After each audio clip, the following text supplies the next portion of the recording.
और नमस्कार, डीजन न्यूज में आप सभी का एक बार फिर से बहुत बहुत स्वागत है। और बात करते हैं आम बजट की कि क्या तमाम लोगों की उम्मीदों पर यह बजट खरा उतर पाया, क्योंकि खास तौर पर ऐसे समय जब अंतर्राष्ट्रीय स्तर पर सभी देशों के लिए आर्थिक चुनौतियां बढ़ी हुई है, ऐसे में सभी देश भारत की तरफ आंखें लगाए देख रहे थे। ऐसे में बजट क्या कुछ खास लेकर आया है और क्या यह बजट दूरदर्शी है, कितना आर्थिक चुनौतियों के बीच यह बजट ठोस साबित होगा, भविष्य के लिए, भारत के निर्माण के लिए, आर्थिक विकास दर के लिए कितना कुछ कारगर साबित होगा ये बजट, उस पर हम ज्यादा जानकारी के लिए हमारे अतिथियों के पास चलते हैं। हमारे साथ मौजूद है चार्टर्ड अकाउंटेंट एसएल चपलोट सर। सर, आपका बहुत बहुत स्वागत है।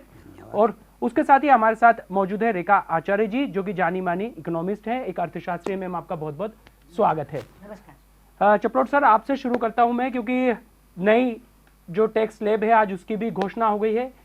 7 लाख तक की आय के लिए टैक्स में जीरो कर दिया गया है, यानी कोई टैक्स देना नहीं होगा। लेकिन क्या वास्तव में जो ये सरकार ने प्रयास किया है वो धरातल पर उतर पाएगा, कितना राहत दे पाएगा, लोगों की कितनी मदद होगी और नया टैक्स स्लैब किन लोगों के लिए कारगर साबित होगा, उस पर हम आपसे जवाब चाहेंगे सर। अभिषेक जी, इसमें दो पहलू हैं।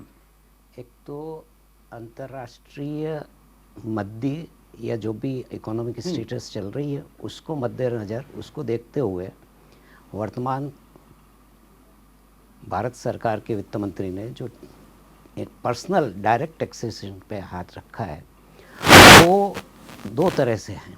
एक तो नई रिजीम जो 3 साल पहले घोषित की गई थी, जिसमें लोग बाग ऑप्ट नहीं कर रहे थे, कारण कि ये तुलनात्मक अध्ययन करते थे कि पुराने और नए में टैक्स कितना ज़्यादा जा रहा है, मेरी पॉकेट में कितना बच रहा है, उस हिसाब से लोग बाग अपना डिसीजन ले रहे थे। चूँकि नई स्कीम और पुराने समय में वित्त मंत्री के दिमाग में ये था कि सारी छूटें मिल रही है, जिस ढंग से हम इनकम टैक्स में विवेचनाएं बढ़ती है या गणना करने में दिक्कतें आती है, छूट और अलग अलग सेक्शन होने से, उसको सबको समाप्त करते हुए नई रिजीम लाए थे। उस रिजीम को बढ़ावा देने के लिए और उसी में सभी लोग बाग आए और एक रूपता रहे, कोई छूट ज़्यादा नहीं, ज़्यादा कमाने वाला छूट बना पाए या नहीं बना पाए, उसको एक रूपता, सबको एक तरह का पैसा जेब में मिले खर्च करने के लिए, इसलिए नई रिजीम को फोकस किया है। नई रिजीम में पहले 5 लाख तक की इनकम पर टैक्स नहीं लगता था, अब उसको 7 लाख कर दिया है। अगर दरें देखें तो आपको लगेगा यार 7 लाख तो एग्जाम में दर क्यों है, वो दर नहीं, वो मार्जिनल रिलीफ है। 3 लाख तक का एग्जेम्पशन है, 3 से 6 पे एक स्लैब है, 6 से 9 पे है, 9 से 12 पे है, 12 से 15 पे है और 15 पे मैक्सिमम कर दिया है। तो नई रिजीम में 15 लाख रुपए तक कमाने वाले को 1,80,000 रुपये टैक्स देना पड़ेगा और पुरानी रिजीम में 15 लाख कमाने वाले को 2 लाख रुपये करीब टैक्स बनता है। तो पुरानी रिजीम से लोग बाग नई रिजीम में आए और लोगों के पास सब एक रूपता हो, किसी भी सेविंग स्कीम का कोई नहीं हो, उस हिसाब से नई रिजीम के लिए बहुत बड़ी राहत दी है, ताकि लोग बाग सब एक रूपता में आ जाए।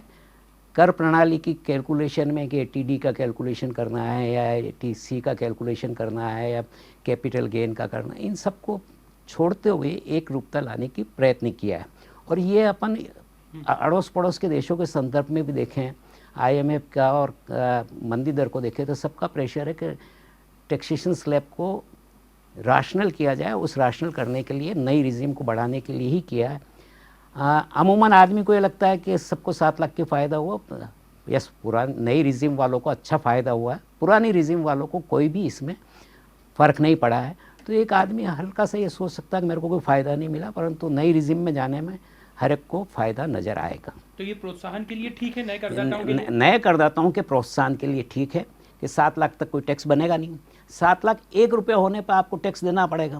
पहले 5 लाख 1 रुपये पर टैक्स देना पड़ता था और वो स्लैब्स इतनी अच्छी नहीं थी पुराने कर रिजीम के मुकाबले, उसको राशनलाइज किया गया, स्वागत योग कदम है। रेखा आचार्य मैम के पास चलते। मैम, आपसे मैं टैक्स से जुड़ी बात करूंगा, लेकिन उससे पहले मैं आपका व्यू ये जानना चाहता हूं कि क्या क्योंकि अब यहाँ 2023 में तकरीबन 9 राज्यों के विधानसभा चुनाव है, उसके बाद 2024 में लोकसभा के चुनाव है, तो जाहिर सी बात है कि कहीं ना कहीं बजट में सरकार के केंद्र में चुनावी घोषणाएं भी होगी। लेकिन क्या आपको वास्तव में लगता है कि सरकार ने चुनाव के दृष्टिकोण के आधार पर बजट तैयार किया है, या फिर एक ठोस भारत के निर्माण के, भविष्य के भारत के निर्माण के लिहाज से जो पूरी व्यवस्था है उसे आम बजट के माध्यम से प्रस्तुत किया है?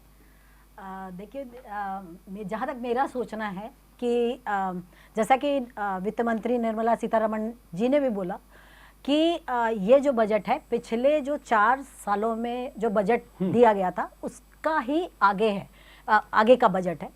और पिछले 4 बजटों में जो उन्होंने प्रयास दिए थे भारत को रीस्ट्रक्चर करने के लिए, भारत को आगे बढ़ाने के लिए, और जो आत्मनिर्भर भारत बनाने के लिए जो प्रयास उन्होंने शुरू करवाए थे उन्हीं को और अधिक गति प्रदान करी है। तो कहने के लिए उन्होंने कहा है कि ये अमृतकाल का पहला बजट है, और अमृतकाल का जो पहला बजट है वो एक दूरदर्शिता वाला बजट हो, ऐसी उसमें उन्होंने प्रयास किया है। इस पूरे बजट को यदि आप देखें तो ये 3 मुख्य बातों पे, वैसे उन्होंने कहा कि उसके 7 बिंदु हैं, ठीक है, जिसमें इंक्लूसिवनेस है, ग्रीन ग्रोथ है, ग्रीन एनर्जी है, ये सारी चीज़ें हैं, गुड गवर्नेंस है, और यूथ स्किल और यूथ पे बहुत फोकस है, और फाइनेंशियल रीस्ट्रक्चरिंग पे बहुत फोकस है। लेकिन मैं आपको बताऊं कि मुख्यतः इन पूरे 7 का जो की धुरी है उसमें 3 मुख्य बातों पे उनका फोकस है।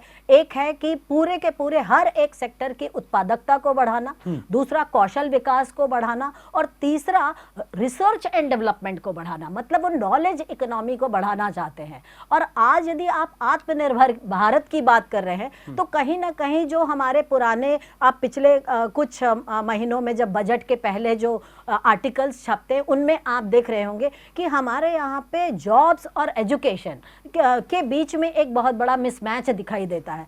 तो वो जॉब और एजुकेशन के बीच में जो मिसमैच है वो सिर्फ इसलिए है क्योंकि हमारा जो एजुकेशन सिस्टम है वो कहीं ना कहीं एम्प्लॉयमेंट से जुड़ा हुआ नहीं है। तो उन्होंने इसके लिए स्किल डेवलपमेंट पे फोकस किया है, कौशल विकास की तरफ बहुत फोकस किया है, और कौशल विकास भी न्यू एरियाज में, नॉलेज इकोनॉमी में, मतलब डिजिटल ट्रांसफॉर्मेशन के बाद, जैसे आईटी है, रोबोटिक्स है, आपका आईओटी है, ये सारे, और इन सारे एरियाज में इन्होंने, एआई है, आर्टिफिशियल इंटेलिजेंस है, इन सारे एरियाज में इन्होंने स्किल डेवलपमेंट को प्रमोट करने की बात करी है। और तकरीबन इन्होंने कहा है कि पूरा का पूरा जो बजट फोकस है वो स्किल डेवलपमेंट में रहेगा, और तकरीबन सारे 75,000 युवाओं को इस स्किल के माध्यम से इस साल देने का इन्होंने टारगेट रखा है। ये एक बहुत अच्छी बात है। हाँ, दूसरी बात इन्होंने जो मुख्यतः कही है वो एमएसएमई को लेकर कही है। उन्होंने कहा कि अभी तक एमएसएमई अभी भी फाइनेंशियल प्रॉब्लम से गुजर रही थी, बेनिफिट देने का प्रयास किया, कोलेटरल में बेनिफिट देने का प्रयास किया, 1% गारंटी स्कीम, जो उनके कोलेटरल जो गारंटी रिटर्न स्कीम जो थी, क्योंकि एमएसएमई हम मानते रीढ़ की हड्डी है। हाँ, तो क्या जो आप बता रहे हैं ये रीढ़ की हड्डी को मजबूत करने में सक्षम रही है जो यहाँ पर प्रयास किया गया बजट? देखिए, पुराने प्रयास उतने सक्षम नहीं हो पाए, उतने सार्थक साबित नहीं हो पाए, इसलिए पुनः से एमएसएमई को रिस्ट्रक्चर करने का प्रयास किया, और कहीं ना कहीं कोलेटरल जो था उनका, धरोहर राशि जिसको कहते हैं, जो एमएसएमई नहीं दे पा रही थी उसको उन्होंने बढ़ाने का प्रयास किया। और तीसरी जो मुख्य बात है कि इन्होंने इंक्लूसिव ग्रोथ के तहत एग्रीकल्चर और जो आपकी फिशरीज है, इन सेक्टर्स को बहुत बढ़ाने की कोशिश करी, और साथ में उन्होंने कहा पूरे ग्लोबल हब बनाया जाएगा मिलेट्स के लिए। तो ये एक बहुत बड़ी बात है कि हमारी जो जैसे एग्रीकल्चर हम कहते हैं कि सबसे बड़ा जॉब क्रिएटर सेक्टर है हमारे यहाँ का, सबसे ज्यादा लोग कृषि में ही लगे हुए हैं और या कृषि आधारित उद्योगों पे लगे हुए हैं। फंड की भी स्थापना, एक्सटेंडेड फंड की भी स्थापना करिए। तो ये बहुत बड़ी बात है कि यदि आप देश की रीढ़ के हड्डी वाले जो सेक्टर्स हैं, जैसे एग्रीकल्चर है, आपके जो युवा है, जैसे डेमोग्राफिक डिविडेंड को की बात कर रहे हैं, तो उसके लिए युवा को कौशल विकास से जोड़ना जरूरी है, और कौशल विकास से जुड़ेगा तो जॉब क्रिएशन अपने आप होगा, और जब जॉब क्रिएशन होगा तो आत्मनिर्भर भारत की संकल्पना को साकार किया जाएगा। तो कहीं ना कहीं मुझे यह पर्टिकुलर बजट जो है वो एक दूरदृष्टि वाला बजट दिखाई देता है। और जो बाकी मेजर्स इन्होंने साथ में लिए गए हैं, जैसे डिजिटल लाइब्रेरी है, कौशल विकास के लिए ज्यादा जरूरी है कि डिजिटल लाइब्रेरी को मजबूत किया जाए, साथ में मेडिकल कॉलेजेस की स्थापना, 150 मेडिकल कॉलेजेस, उसके साथ नर्सिंग कॉलेजेस को भी जोड़ा कि 150 नर्सिंग कॉलेज भी जोड़ेंगे। तो ये सारे जो इनिशिएटिव इन्होंने लिए हैं, एक समग्र रूप में देखने की कोशिश करें यदि आप, तो मुझे लगता है कि ये बजट एक दूरदर्शी परिणाम देने वाला बजट है, और ये आत्मनिर्भर भारत को और मजबूत आधार देने की कोशिश की गई है। आत्मनिर्भर भारत को मजबूत बनाने का प्रयास किया गया। सर, आप कुछ कहना चाह रहे थे? हाँ, एमएसएमई और उद्यमता की जो बात करी थी मैडम जी, उसमें मैं एक चीज़ ऐड करना चाह रहा था कि इनकम टैक्स में पहले 2 करोड़ तक एमएसएमई प्रिजम्पटिव स्कीम में थे, प्रोफेशनल्स 50 लाख तक की प्रिजम्पटिव स्कीम। हालांकि सर सरकार ने इसमें कुछ बदलाव की उसमें गुंजाइश थी, लेकिन तब व्यापारी ने स्वीकार नहीं किया था। अब एमएसएमई की प्रिजम्पटिव स्कीम में 3 करोड़ की लिमिट कर दी, प्रोफेशनल्स के लिए 75 लाख की लिमिट कर दी, प्रोवाइडेड इस बात की कारण कि अगर आपका 5% से ज़्यादा कैश रिसीट नहीं है, मतलब उनको ज़्यादा अकाउंटिंग, ऑडिटिंग इन चीज़ों से मुक्त किया गया ताकि वो मुक्त रूप से अपना व्यापार कर सकें, और बैंक से लेन देन करें तो वो स्वतः ही संज्ञान में आ जाएगा और आपको टैक्स जो है प्रिजम्पटिव स्कीम में देना पड़ेगा, तो वो एक फ़ायदा रहेगा। दूसरा, सामान्य नागरिकों के लिए और वरिष्ठ नागरिकों के लिए एक बचत स्कीम में भी दिया है। सीनियर सिटीजन स्कीम में पहले 15 लाख रुपए तक की एक एफडी करवा सकते थे, उसको 30 लाख कर दिया है। मंथली स्कीम में जो लिमिट थी 4.5 लाख रुपए, उसको बढ़ा के 9 लाख रुपए कर दिया है। तो इस ढंग से ये नहीं कहा जा सकता कि सब पैसा निकालने की कोशिश की, व्यक्ति को जीने का अधिकार दिया है। एमएसएमई को बढ़ावा देने के लिए, उद्यमता को बढ़ावा देने के लिए, रोजगार को बढ़ावा देने के लिए ये जो प्रिजम्पटिव स्कीम की जो लिमिट तय की गई है, ये भी एक मैडम के साथ जो कह रहे हैं कि हमने पैसे रखे हैं या उद्यमता विकास के रखे हैं या स्किल डेवलपमेंट के रखे हैं, उसको सपोर्ट करने के लिए ये कदम एडिशनल है, जिसमें कि उन्होंने प्रिजम्पटिव स्कीम को बढ़ावा दिया है। और डिजिटल ट्रांजैक्शन के बढ़ावा देने के लिए उसको लिमिट को प्रिजम्पटिव का रखा था, 5% से ज़्यादा कैश में ट्रांजैक्शन नहीं करेंगे। ये एक सकारात्मक पहलू है इस बजट का। और मैं कहीं नहीं सोचता कि आयकर, व्यक्तिगत आयकर का जो दायरा नई स्कीम कोई पकड़ा है वो नेगेटिव जाएगा, वो बजट के नेगेटिव नहीं है। लोगों की सेंटिमेंट हो सकता है 1 सेकंड के लिए आए कि हमको कोई कुछ नहीं मिला, परंतु इस बजट में हर एक को कुछ न कुछ देने की कोशिश की है। और सबसे बड़ी बात तो ये है इस बजट की कि इसमें महिलाओं को बहुत अधिक सम्मान दिया जो राष्ट्रीय महिला सम्मान है, जिसमें उनको 2 लाख रुपए तक यदि वो बचत करती हैं, खुद की बचत करती हैं, तो उनको 7.5% से जो ब्याज दर मिलेगा, वो एक लगता है कि महिला को एक जो उनकी, जैसे जो महिलाएं होती हैं, घरेलू महिलाएं होती हैं, अपनी छोटी छोटी बचतें रखती हैं घर के अंदर में, तो 2 लाख रुपए तक 7.5% का ब्याज, आज जब पूरे विश्व में ब्याज दरें है ना थोड़ी वो कहना चाहिए कि ऊंची है, हम कह रहे हैं, हाँ, तो यहाँ पे यदि उनको 7.5% मिल रहा है तो हमारा वो जो पूंजी का प्रवाह है वो देश में बनेगा। और जो छोटी छोटी बचतें जो सेल्फ हेल्प ग्रुप के माध्यम से महिलाएं करती है रूरल एरिया में, उनको एक और अधिक संबल मिलेगा। एक दूसरी बहुत ये इस बजट की खास बात है कि इस बजट ने एजुकेशन सेक्टर पे बहुत ध्यान दिया है, स्पेशली ट्राइबल एरियाज में जो एकलव्य स्कूल हुआ करते थे, जो ट्राइबल के उत्थान के लिए संबल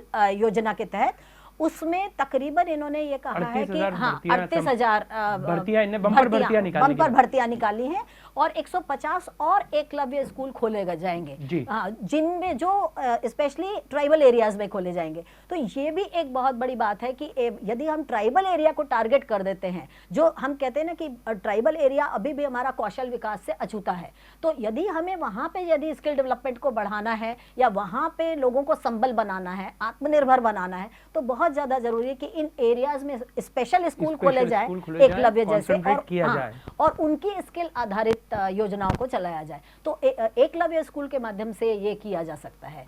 इसके साथ ही इस बजट ने रूरल एम्पावरमेंट पे बहुत ध्यान दिया है कि ग्रामीण क्षेत्र में कौशल विकास में निर्भरता कैसे बढ़ाई जाए। तो ये भी एक बहुत अच्छा सार्थक प्रयास इनका हमको दिखाई देता है। एक सवाल मेरा आप दोनों से है, क्योंकि भारतीय अर्थव्यवस्था को कृषि प्रधान माना गया है, लेकिन खेती को लाभ का धंधा बनाने के लिए अब तक जो प्रयास किए गए थे वो समुचित साबित नहीं हुए थे। लेकिन इस बार सरकार के केंद्र में कहीं ना कहीं कृषक क्षेत्र बहुत बड़े पैमाने पर रहा है, और उसका उदाहरण ये मिला है कि युवाओं को खेती से जोड़ने के लिए, कृषक क्षेत्र से जोड़ने के लिए स्टार्टअप योजना लेकर आए हैं सरकार के द्वारा। इसमें एग्रीकल्चर एक्सीलेटर फंड जारी किया जाएगा ताकि जो युवा किसान हैं वो स्टार्टअप के माध्यम से इस क्षेत्र को नए दौर की तरफ ले जा सके। सर, ये एक कितना महत्वपूर्ण और कारगर साबित हो सकता है, खास तौर पर ऐसे समय जब किसान कहीं ना कहीं थोड़ा अपने आप को परेशान और असहज महसूस कर रहा है। स्टार्टअप को पैसा देना और उसको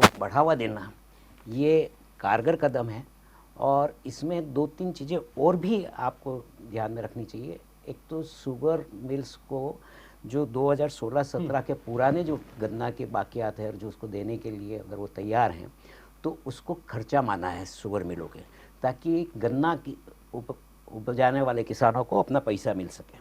कोऑपरेटिव सेक्टर में टैक्स की दर 15% करके, ताकि कोऑपरेटिव में सारी चीज़ें बढ़े।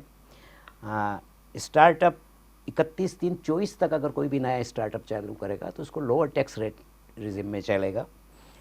2 लाख रुपए तक की एग्रीकल्चर बैंक में, एग्रीकल्चर सोसाइटी में अगर किसान कैश जमा करता है तो उसमें कोई भी पूछताछ नहीं होगी। पहले ये लिमिट कम थी, कैश कैप थी, तो उसको उन्होंने बढ़ाया है। इन सब चीज़ों को देखते हुए और मिलेट का मैनग्रोव को बढ़ावा देना, शिपिंग, मतलब इस बजट में अगर हर चीज़ को देखा जाए तो सामान्य आदमी को रोज़गार पैदा करने के लिए और सामान्य आदमी का रोज़गार बढ़ाने के लिए हर एक को कुछ न कुछ मिला है, सिवाय आप डायरेक्ट टैक्स को छोड़ दें। बाकी हर अन्य माध्यम से हर क्षेत्र को वित्त मंत्री ने देने की कोशिश की, जो कि बजट के इम्प्लीमेंटेशन में अपने को नजर आएगा। आज की तारीख में एकदम आंकड़े पढ़ते हुए समझ में नहीं आता कि हमको क्या मिल रहा है। हाँ, नहीं, सही बात। और अभी हमारी जो शुरुआती दौर में तमाम प्रतिक्रियाएं जो उद्योग जगत की तरफ से आई थी, उन्होंने कभी सकारात्मक फीडबैक दिया है और उम्मीद जताई है कि आने वाले समय के लिए ये बजट बहुत ज्यादा मील का पत्थर साबित हो सकता है। मैम, कृषि क्षेत्र की हम बात कर रहे थे, क्या कहेंगे? तो कृषि क्षेत्र में जैसे इन्होंने मुझे एक जो चीज लिखी, सहकार से समृद्धि, एक वर्ड माननीय मंत्री जी ने लिया था, और उसके तहत इन्होंने यही कहा है कि जो हमारा जो ग्रामीण कृषक है उसको कोऑपरेटिव से जोड़ा जाएगा। मतलब, और उसके लिए उन्होंने मिनिस्ट्री ऑफ कोऑपरेटिव डेवलपमेंट की मतलब लाने की, मिनिस्ट्री बनाने की योजना को बताया है। और ये एक बहुत बड़ी बात है। यदि अभी तक हम ये देख रहे हैं कि हर एक कृषक अपने स्तर पे तो फसल उगा रहा है या पैदावार पैदा कर रहा है और उसका, पर अब सप्लाई चेन को, लॉजिस्टिक्स को और उसके भंडारण की क्षमता को यदि एक ही एरिया में बढ़ा के, वो भी कोऑपरेटिव सिस्टम के तहत उसको उसके दायरे में लाया जाएगा कृषक को, तो कहीं ना कहीं कृषक मानसिक रूप से भी मजबूत होगा। और जब उसका ये मार्केटिंग, आपका प्रोडक्शन और भंडारण, ये तीनों चीजें एक ही जगह पे होंगी, तो कृषि में जो अभी तक जो लॉस हो रहा था, क्रॉप लॉस हो रहा था, किसके कारण एकदम से पाला पड़ गया, तो हाँ, चेन भी बढ़ेगी, मार्केटिंग तक उसकी अप्रोच भी बढ़ेगी। और दूसरी बात यह है कि जो अभी तक वो भंडारण की क्षमता को लेके परेशान होता था, वो भंडारण क्षमता भी बढ़ेगी। तो इससे कृषि, ओवरऑल कृषि में एक प्रकार की नई गति आएगी, क्योंकि नई नई चीजें, जैसे आप भंडारण के लिए यदि आप फैसिलिटीज प्रोवाइड कराएंगे under ministry of cooperative development, तो ऑब्वियसली जो लोग भंडारण करेंगे वो भी कृषक को संबल देंगे। जो लोग सप्लाई चेन, मतलब उसका माल एक जगह से दूसरी जगह ले जाने वाले होंगे मार्केटिंग के चैनल में, वो भी उसको संबल मिलेगा, क्योंकि पहले उसको हर काम खुद ही करना पड़ता था। अब हर के लिए एक चेन डेवलपमेंट होगी। और ये सबसे बड़ी बात यह है कि पूरा का पूरा जो काम होगा वो कोऑपरेटिव के आधार पर होगा। तो इससे कृषक को कहीं ना कहीं मनोवैज्ञानिक रूप से, आर्थिक रूप से और सामाजिक रूप से भी लाभ होने वाला है। तो कृषि के लिए ये जो प्रयास छोटे छोटे इन्होंने किए हैं, और उसका समग्र प्रतिफल हमको देखने को जरूर मिलेगा, पॉजिटिव एस्पेक्ट। और क्योंकि हमने ये देखा ही है कि कोविड के टाइम में एक कृषि सेक्टर ही ऐसा था जिसने पूरी अर्थव्यवस्था को संभाला। तो उनके लिए यदि हम कृषि सम्मान, एक जो प्रधानमंत्री जी ने बताया, कृषि प्रणाम करके, है ना, जो वर्ड निकाला, वो एक बहुत बड़ी बात है कि आप उस किसान को उसका ड्यू एडवांटेज दे रहे हैं।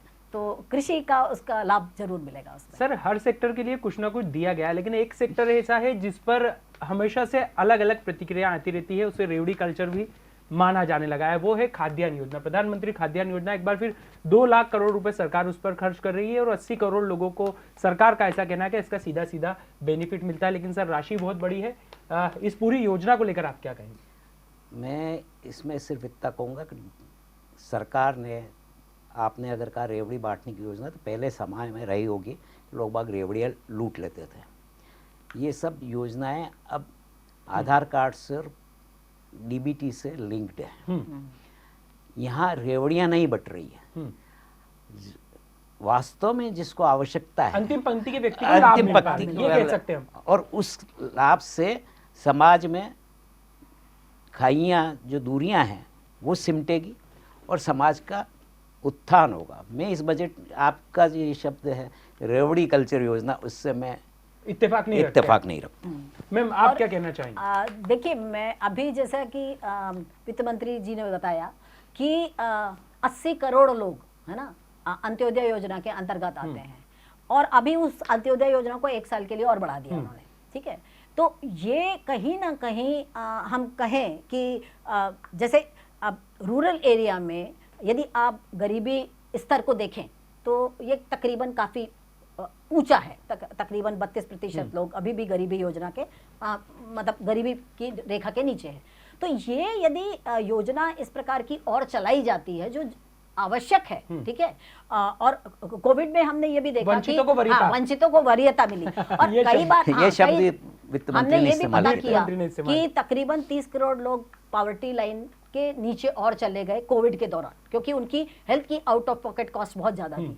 तो यदि उस योजना को और आगे बढ़ा दिया और जरूरतों को जरूरी चीजें मुहैया कराई गई, तो मुझे नहीं लगता कि इस देश में मतलब किसी को भी आप जबरदस्ती मतलब भूखे रहने के लिए मजबूर करें या वो करें। उससे अच्छा तो ये है कि इस योजना को सुचारू रूप से चलने दें और जिनको जरूरत है उनको उसका लाभ मिले, ये बहुत ज्यादा जरूरी है। मतलब वास्तविक हितग्राहियों को इस योजना का लाभ मिल सके। और जैसा कि सर ने बताया कि फिलहाल सभी चीजें पारदर्शी, तो जाहिर सी बात है कि ये योजना को एक्सटेंड करना कहीं ना कहीं एक सकारात्मक कदम माना जा सकता है। लेकिन यहाँ सरकार ने अपने बजट में वर्तमान जरूरत के साथ भविष्य की जरूरतों को भी बहुत ज्यादा अपने केंद्र में रखा है। और उसका उदाहरण है कि मोबाइल के दाम कम हो सकते हैं, क्योंकि आज की सबसे बड़ी जरूरत तो मैं समझता हूँ मोबाइल ही है। और उसके बाद दूसरा अब भविष्य है इलेक्ट्रिक व्हीकल का। हालांकि तमाम लोगों को इससे जुड़े इलेक्ट्रिक व्हीकल से लोगों को उम्मीदें थी सब्सिडी कहीं ना कहीं मिल सकती, लेकिन जो लिथियम बैटरी है उस पर कस्टम ड्यूटी हटाई गई है। सर, कितना लाभ यहाँ मिलेगा? ये निश्चित रूप से एक लाभकारी कदम है। हम रिसोर्स दूसरे अल्टरनेटिव एनर्जी की तरफ बढ़ रहे हैं और ये इसको बढ़ावा देगा।